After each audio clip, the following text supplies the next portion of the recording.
if we're going to accept, and I do believe it's true, if you're an entrepreneur, one of the most valuable things you can do for yourself and for your business today, but for future businesses later on, is to have a personal founder brand, like to build your own audience and to build your own following that can be directed at the business. The business also builds its own. Yeah, you get both.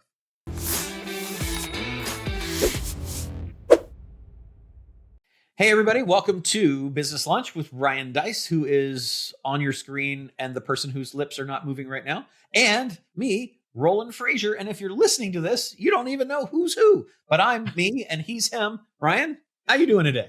I'm doing really great. I don't know how to come back from that. That was amazing. That was a beautiful introduction. I'm excited to be here with you. What the heck are we talking about? Well, actually, we were chatting about the possibility of, we were talking about personal brands for founders and entrepreneurs. And I love the topic. What are your thoughts on that?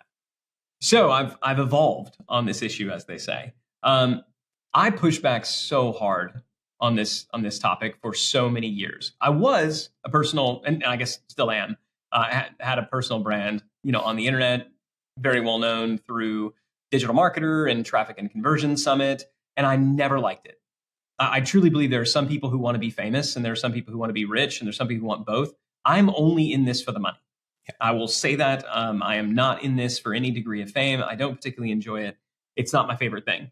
And so I always saw I want to correct before you guys think that Ryan is an evil money grubbing genius. He does also, you like to give back, you like to share, and you like to teach, right? So that I do. So like that component of what you do, you enjoy quite a bit. But the fame you could do without. Yes. Yeah, that saying I'm only in it for the money is hyperbole. But yes, I think, thank you. But I always saw it as a necessary evil and something that I would do only as long as I had to. And I remember it had to have been at least going on 10 years now. I was I had dinner, just me and him with Gary Vaynerchuk. I was up in New York and we were grabbing dinner, kind of circumstances aligned, just the two of us. And we were talking about this whole thing. And I was like, man, why do you do it? Because it seems like it sucks. And he basically was like, I love it. And I was like, okay, I get why you do it. And he's like, and I was like, I don't. And I'm trying to figure out how to not. And he told me, he said, I think that's really stupid. And he actually said, I think that's effing stupid, if you know Gary. He's like, I think it's effing stupid. Like, you shouldn't do it. I was like, really? He's like, yeah. He's like, I will always have it. I think it's important. I think you're doing it anyway. And I think if you ever stop, you're going to regret it.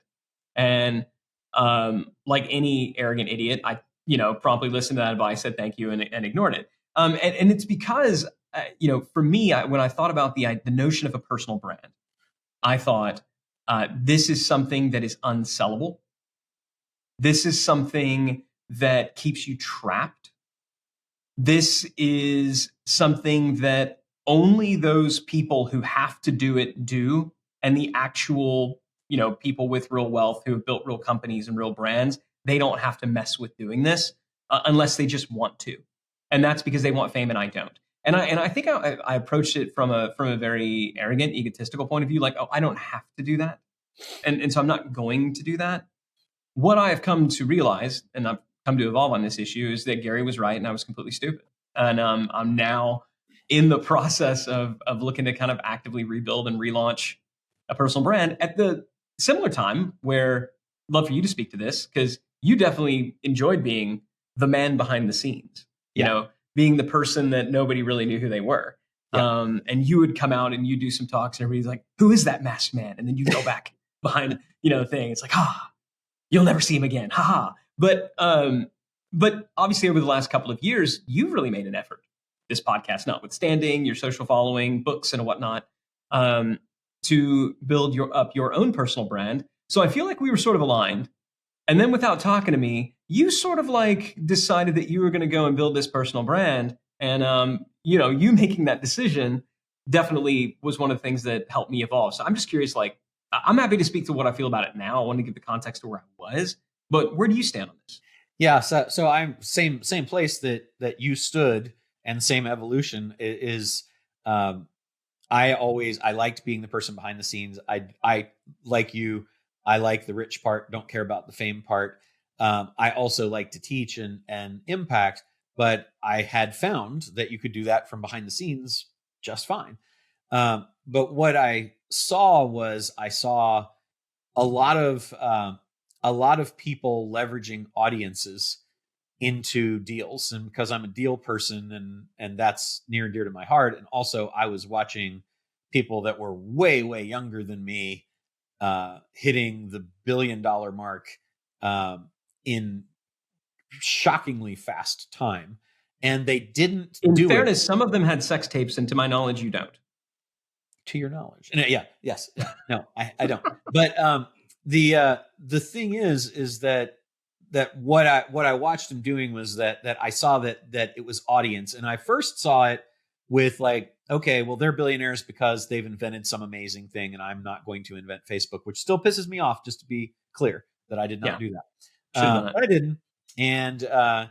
And so I was mad about that, but I was okay with it because I'm like, well, that's a unicorn hacker, crazy, Harvard, there's got to be some Van Winkelwasses and some other people in there. But that's okay. I can live with myself.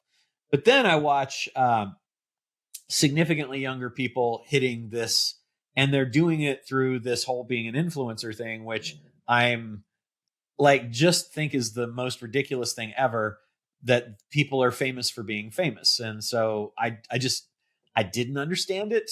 But I truly didn't get the value of it that Gary clearly got way before you or I did.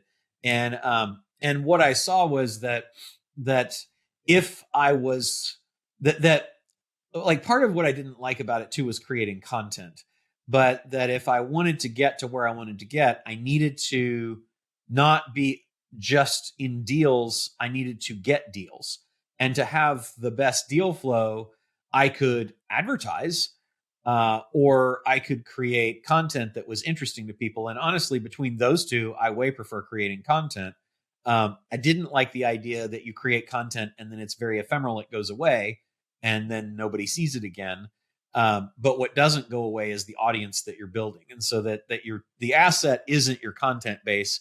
The asset is the audience, and the audience is very monetizable, and you have a responsibility to them to do that in a fair and good way and give them value.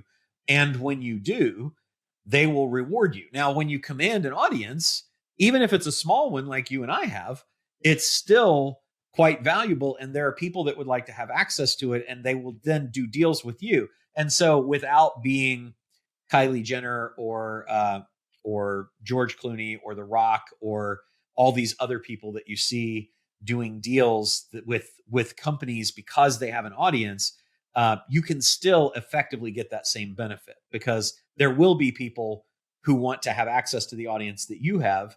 And if you're building and growing that audience, that will only increase with time. And as long as you treat that audience well, that asset will be there and grow and grow and grow. And so even though you're doing different deals, and even though your content is short-lived and goes away very often, then you still are building that asset. And it took me a really long time to get that. It seems to me incredibly simple at this point, but I'm a slow learner, I guess, or just, I didn't want to do it. But having realized that if I was going to get what I wanted to get within the time I wanted to get, I was going to have to build an audience. And at that point it was, okay, I'm leaning in all the way. And then it's been a crazy 4-year journey or so, I guess, at this point of how do I do this? Because holy goodness, it's a lot of work to, even for us doing this podcast, it's a lot of work to do something consistently once a week for years. But that's really what it takes to make it happen. So like, I was completely on the same page with you, and then just saw that I am not less smart or less good or less valuable than the people that I see monetizing their personal brand into the things that I would like to do. And so I've got to do those things too. That's kind of the evolution. So where are you? Any comments on that? And then where are you now? So I think the biggest breakthrough for me happened, and maybe this is going to be beneficial for other people who feel like we both did. There's a difference between saying I have, let's call it a personal brand for lack of a better term, and I have a business where I am the product. Yeah. Agreed. And I think I struggled separating those two in my own head. Yeah. Right. And so I'll say it another way. If your company is you,